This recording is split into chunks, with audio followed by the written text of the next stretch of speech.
US president Donald ട്രംപിന്റെ സുരക്ഷാ വലയങ്ങളെക്കുറിച്ചുള്ള സംശയങ്ങൾ ഇപ്പോൾ കൂടുതൽ ചർച്ചയാവുകയാണ്. കാരണം കഴിഞ്ഞ ദിവസം ട്രംപിന് നേരെയുണ്ടായ വെടിവെപ്പ് ശ്രമത്തിൽ അദ്ദേഹത്തിന്റെ ശരീരത്തിൽ ഒരു പോറൽ പോലും ഏൽക്കാൻ, ഒരു വെടിയുണ്ട പോലും തുളച്ചു കയറാൻ ഈ ഒരു സുരക്ഷാ സംവിധാനം അനുവദിച്ചില്ല എന്നതായിരുന്നു വസ്തുത.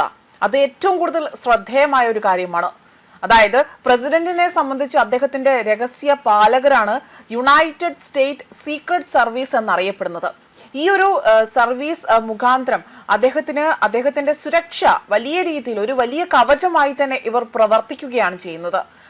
അതേസമയം ഇത് രൂപീകൃതമായത് ഏകദേശം 1865 അതായത് വ്യാജ കറൻസികളെ നേരിടാൻ വേണ്ടിയാണ് ആദ്യമായി തന്നെ ഈ ഒരു ഏജൻസി അവിടെ രൂപീകൃതമാകുന്നത്. 1901 വില്യം മിക്ലിവി എന്ന ആ ഒരു വ്യക്തി, ആ ഒരു നേതാവ് കൊല്ലപ്പെട്ടതോടുകൂടിയാണ് പ്രസിഡന്റിന്റെ സുരക്ഷാ ചുമതല ഇവർ ഏറ്റെടുക്കുന്നത്. നിലവിൽ പ്രസിഡന്റ്, വൈസ് പ്രസിഡന്റ്, അവരുടെ കുടുംബാംഗങ്ങൾ, സന്ദർശനത്തിനെത്തുന്ന ലോക നേതാക്കൾ എന്നിവർക്ക് സീക്രട്ട് സർവീസ് 24 മണിക്കൂറും സുരക്ഷ നൽകുന്നുണ്ട്. ഏകദേശം 3200 സ്പെഷ്യൽ ഏജന്റുമാരും ഓഫീസർമാരും അടങ്ങുന്ന സംഘമാണ് പ്രസിഡന്റിന് കാവൽ നിൽക്കുന്നത്. ലോകത്തെ ഏറ്റവും ശക്തമായ സുരക്ഷാ വലയങ്ങളിൽ ഒന്നാണ് അമേരിക്കൻ പ്രസിഡന്റിന്റേത്. അടുത്തിടെ പ്രസിഡന്റിന് നേരെ ഉണ്ടായ വെടിവെപ്പ് ശ്രമത്തിന് ശേഷവും അദ്ദേഹത്തിന് പരിക്കേൽക്കാതെ തന്നെ സംരക്ഷിക്കാൻ സാധിച്ചത് ഈ സുരക്ഷാ സംവിധാനത്തിന്റെ മികവ് മൂലവുമാണ്. എന്നാൽ സുരക്ഷാ പരിശോധനകൾ ഇത്തരത്തിൽ അതിനെ വെട്ടിച്ചുകൊണ്ട് അക്രമി എത്തിയത് അത് വലിയൊരു ചോദ്യചിഹ്നത്തിന് വഴിവെച്ചിട്ടുണ്ട്. പ്രസിഡന്റിന് തൊട്ടടുത്തുള്ള ഈ സംഘം ഏത് നിമിഷവും അദ്ദേഹത്തിന് ചുറ്റും മനുഷ്യ കവചം തീർക്കാൻ തയ്യാറായി തന്നെ നിൽക്കുന്നവരാണ്. AI അധിഷ്ഠിത ക്യാമറകൾ, ഡ്രോണുകൾ, എൻക്രിപ്റ്റഡ് ചെയ്ത ആശയവിനിമയ സംവിധാനങ്ങൾ എന്നിവയെല്ലാം തന്നെ ഇവർ ഈ ഒരു സുരക്ഷാ കവചം തീർക്കാനായി തന്നെ ഉപയോഗിക്കുന്നുണ്ട്.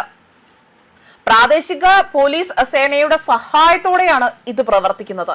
ഗതാഗത നിയന്ത്രണം, ബാരിക്കേഡുകൾ, വ്യോമപാത നിരോധനം എന്നിവയെല്ലാം തന്നെ ഇതിൽ ഉൾപ്പെടുന്നവയുമാണ്.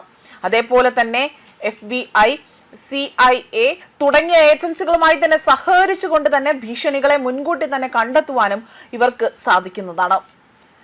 അതേപോലെ തന്നെ കാഡിലാക് 1 എന്ന് വിളിക്കപ്പെടുന്ന പ്രസിഡന്റിന്റെ ഔദ്യോഗിക ലിമോസിലാകട്ടെ പൂർണ്ണമായും വെടിയുണ്ടകളെ പ്രതിരോധിക്കാൻ ശേഷിയുള്ള ഒരു വസ്തു, അതായത് ഇതിനെ കൂടുതലായി തന്നെ പ്രതിരോധിക്കാൻ സാധിക്കും.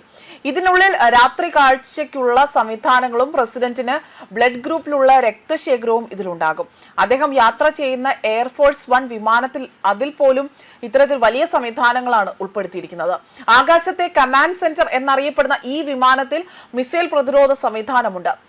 അതേപോലെ വിമാനം പറക്കുമ്പോൾ യുദ്ധവിമാനങ്ങൾ അകമ്പടി സേവിക്കാറുണ്ട് എന്നതാണ് മറ്റൊരു വസ്തുത. ഈ ഒരു വിമാനത്തിൽ ഒരു ഡോക്ടർ എല്ലായ്പ്പോഴും തന്നെ പ്രസിഡന്റിനൊപ്പം യാത്ര ചെയ്യുന്നുണ്ട്. ഏതൊരു അടിയന്തര സാഹചര്യവും നേരിടാൻ മൊബൈൽ സർജിക്കൽ യൂണിറ്റുകൾ പോലും ഈ ഒരു വിമാനത്തിൽ സജ്ജമാക്കിയിരിക്കുന്നു എന്നതും ഒരു പ്രത്യേകത തന്നെയാണ്. ന്യൂസ് ഡെസ്ക് കർമ്മ ന്യൂസ്.